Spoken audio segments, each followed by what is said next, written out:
Hello and welcome back to Crazy Gamer. Today in this quick video, I'll be guiding you through how to disable haptic feedback in Paper.io 2 on your mobile device. Turning off haptic feedback can make gameplay smoother and conserve less battery life, especially during long sessions. So first of all, open up the Paper.io 2 game on your device and from the home page, tap the gear button at the top right corner. This will bring up the settings menu. You will see a vibration option inside the settings menu. Tap on the on button and make sure that it is turned off. Once the switch shows as off, this has disabled the vibration effect while playing the game.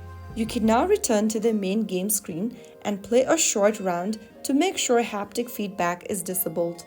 And there you have it. That is how you disable haptic feedback in Paper.io 2.